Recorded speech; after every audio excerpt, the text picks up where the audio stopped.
bombastic side-eye, criminal offensive side-eye.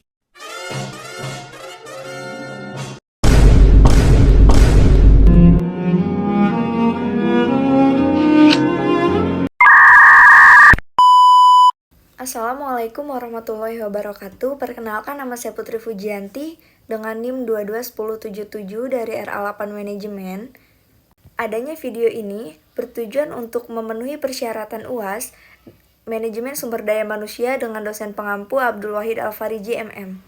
Baik, di sini saya akan meresum materi dari pertemuan setelah UTS sampai sebelum UAS.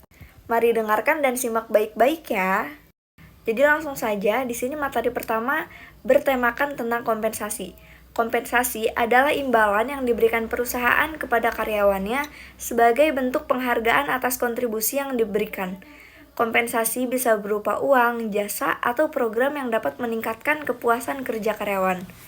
Nah, kompensasi juga memiliki tujuan, yaitu meningkatkan kinerja dan produktivitas karyawan, menarik kandidat untuk mengisi posisi yang tersedia dalam perusahaan dengan cara menawarkan kompensasi yang kompetitif.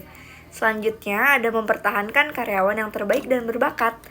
Nah, di sini kompensasi juga ada beberapa jenis loh, yaitu ada 2 jenis. Yang pertama, kompensasi langsung, yaitu berupa gaji, bonus, dan insentif. Yang kedua ada kompensasi tidak langsung, berupa asuransi kesehatan, program pensiun, dan tunjangan lainnya. Selanjutnya kita masuk ke materi yang kedua, yaitu proteksi SDM, atau menjaga aset penting perusahaan. Nah, menjaga aset penting ini ya pastinya sangat penting dong ya. Di antaranya ada perlindungan hukum atau jaringan pengaman SDM. Ada undang-undang ketenagakerjaan, peraturan perlindungan data pribadi, dan asuransi ketenagakerjaan. Selanjutnya ada hak dan kewajiban. Nah, ada hak pekerja. Jadi pekerja ini memiliki hak untuk mendapatkan upah yang layak, jaminan sosial, dan lingkungan kerja yang aman serta positif. Selanjutnya, pekerja juga memiliki kewajiban loh, yaitu untuk bekerja dengan jujur, disiplin, bertanggung jawab, serta menaati peraturan perusahaan. Pengusaha juga memiliki kewajiban untuk memberikan upah yang layak, jaminan sosial, dan lingkungan kerja yang sehat serta positif. Selanjutnya di sini ada peran pemimpin. Jadi di sini pemimpin tuh harus bersikap teladan dalam perilaku etika ataupun moral. Harus bisa membangun komunikasi yang terbuka dan jujur dengan karyawan dan menjamin bahwa semua karyawan mendapatkan perlakuan yang adil dan setara. Dan memberikan dukungan penuh kepada karyawan yang sedang menghadapi masalah. Selanjutnya, mari kita lanjutkan ke materi yang ketiga, yaitu bertemakan membangun komunikasi dan disiplin kerja. Nah, komunikasi itu penting di tempat kerja dengan bertujuan untuk meningkatkan efisiensi, mencegah kesalahpahaman, dan membangun hubungan yang kuat. Nah, membangun komunikasi dengan rekan kerja juga ada teknik-tekniknya loh. Yang pertama, berkomunikasi dengan jelas. Yang kedua, memberikan feedback atau umpan balik. Yang ketiga adalah menjadi pendengar yang baik, dan yang terakhir ada menjadi terbuka dan jujur. Selain itu juga ada loh cara untuk mengatasi masalah dalam komunikasi. Nah, yang pertama ada miscommunication atau miskomunikasi bisa diatasi dengan cara mengulangi informasi yang penting dan dapat menggunakan bahasa yang jelas dan dapat mudah dimengerti. Selanjutnya, konflik bisa diselesaikan dengan cara profesional, bersikap empati, dan mencari solusi bersama, tidak pakai emosi, karena emosi itu bisa merubah suasana. Selanjutnya, kurangnya feedback. Nah, kurangnya feedback ini bisa dilakukan dengan cara dorong budaya memberikan feedback yang konstruktif, baik positif maupun negatif untuk meningkatkan komunikasi. Nah, selanjutnya ada manfaat, disiplin kerja bagi produktivitas dan pencapaian tujuan adalah meningkatkan efisiensi, meningkatkan kualitas kerja, dan meningkatkan kerjasama.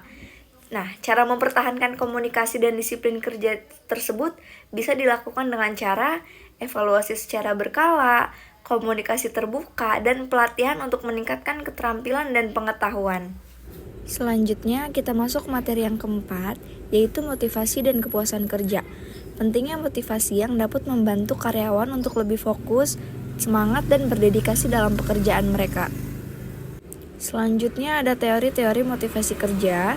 Yang pertama ada teori hierarki kebutuhan Maslow. Memahami tingkat kebutuhan manusia dari dasar hingga puncak. Yang kedua ada teori dua faktor Herzberg, membedakan faktor-faktor yang dapat menyebabkan kepuasan dan ketidakpuasan kerja. Yang ketiga ada teori X dan Y. MC Dreger menjelaskan dua perspektif manajer terhadap karyawan yang mempengaruhi pendekatan motivasi. Motivasi dan kepuasan kerja adalah kunci untuk meningkatkan kinerja retensi dan kesejahteraan karyawan. Dengan menerapkan strategi yang tepat, organisasi dapat membangun lingkungan kerja yang positif dan memotivasi. Selanjutnya materi yang kelima, yaitu membangun kerja sama tim. Kerja sama tim merupakan kunci sukses dalam berbagai bidang dari dunia bisnis hingga kehidupan sehari-hari. Membangun tim yang solid, efektif, dan harmonis membutuhkan pemahaman dan strategi yang tepat. Yang pertama yaitu komunikasi yang efektif, yaitu menyampaikan pesan secara jelas dan ringkas, menghindari asumsi, mendengarkan dengan saksama, dan memberikan feedback yang positif. Yang kedua ada pengambilan keputusan bersama. Dengan adanya diskusi, analisis atau menilai berbagai opsi dan risiko secara objektif, konsensus atau mencari kesepakatan bersama, dan implementasi menerapkan keputusan dengan efektif. Selanjutnya materi yang keenam, yaitu di sini ada kinerja dan penilaian prestasi. Penilaian kinerja efektif adalah alat penting untuk mencapai tujuan organisasi dan meningkatkan kinerja karyawan.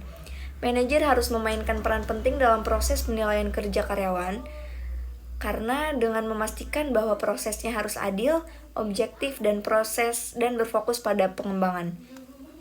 Peran manajer sendiri dalam penilaian kerja yaitu ada harus komunikasi yang jelas, umpan balik berkala yang positif, pengembangan karyawan, dan penilaian yang adil. Nah, dan materi yang terakhir di sini ada audit sumber daya manusia. Audit sumber daya manusia adalah proses sistematis untuk menilai dan mengevaluasi efektivitas fungsi SDM dalam organisasi. Audit SDM membantu organisasi untuk meningkatkan efisiensi dan efektivitas operasional, serta memastikan kebutuhan terhadap peraturan dan kebijakan yang berlaku. Nah, di sini ada tujuan audit SDM, yaitu untuk mengevaluasi efektivitas fungsi SDM dalam organisasi, menilai kepatuhan terhadap peraturan dan kebijakan, dan yang terakhir ada mengenali peluang dan tantangan dalam manajemen SDM. Selanjutnya, ada manfaat audit SDM, yaitu untuk meningkatkan efisiensi dan efektivitas operasional, memperkuat compliance dan tata kelola perusahaan, memperbaiki kualitas dan retensi karyawan, dan terakhir, memperkuat budaya organisasi. Selanjutnya, kita masuk kepada ruang lingkup audit SDM. Yang pertama ada kebijakan SDM. Nah, kebijakan SDM ini adalah penilaian terhadap kesesuaian kebijakan SDM dengan strategi organisasi. Yang kedua, ada proses SDM. Proses SDM adalah evaluasi terhadap efisiensi dan efektivitas proses rekrutmen, pelatihan, dan pengembangan karyawan. Selanjutnya ada kompensasi dan benefit, yaitu menilai kesesuaian kompensasi dan benefit dengan nilai pasar dan sesuai kebutuhan karyawan. Dan terakhir ada kesehatan dan keselamatan kerja, evaluasi terhadap program keselamatan kerja dan upaya pencegahan kecelakaan. Selanjutnya ada tahapan pelaksanaan audit SDM. Yang pertama ada perencanaan audit, yaitu menentukan tujuan, ruang lingkup, dan metodologi audit. Yang kedua ada pengumpulan data, yaitu dengan melakukan wawancara, studi dokumen, dan observasi. Yang ketiga ada analisis data, yaitu dengan menganalisis data yang terkumpul dan mengidentifikasi permasalahan. Selanjutnya ada penyusunan rekomendasi, yaitu merumuskan rekomendasi untuk memperbaiki dan meningkatkan fungsi SDM. Yang kelima ada implementasi rekomendasi, yaitu melaksanakan rekomendasi audit untuk memperbaiki fungsi SDM. Dan yang terakhir ada pemantauan dan evaluasi, yaitu memantau efektivitas implementasi, rekomendasi, dan melakukan evaluasi secara berkala. Selanjutnya yaitu pengumpulan data dan informasi. Yang pertama yaitu wawancara, melakukan wawancara dengan karyawan, manajer, dan pemangku kepentingan perusahaan. Yang kedua yaitu studi dokumen, yaitu menganalisis kebijakan SDM, prosedur, dan catatan karyawan. Yang ketiga yaitu survei, melakukan survei karyawan untuk mengumpulkan feedback, dan yang terakhir yaitu observasi, melakukan observasi terhadap proses dan kegiatan sumber daya manusia. Selanjutnya ada analisis dan identifikasi permasalahan, yaitu yang pertama dengan menganalisis data yang terkumpul untuk mengidentifikasi tren dan pola. Yang kedua ada identifikasi permasalahan, yaitu mengenali area-area yang memerlukan perbaikan dan peningkatan. Yang ketiga ada penyebab permasalahan, yaitu menentukan faktor-faktor yang menyebabkan permasalahan tersebut. Lanjut, di sini ada pemantauan dan evaluasi. Yang pertama ada efektivitas atau menilai sejauh mana rekomendasi audit berhasil diterapkan. Yang kedua ada menganalisis dampak positif dan negatif dari perubahan yang dilakukan. Dan yang terakhir ada keberlanjutan, yaitu mengevaluasi kemampuan organisasi untuk mempertahankan perubahan. Nah, jadi kesimpulan audit ini adalah merangkum temuan dan rekomendasi yang dihasilkan.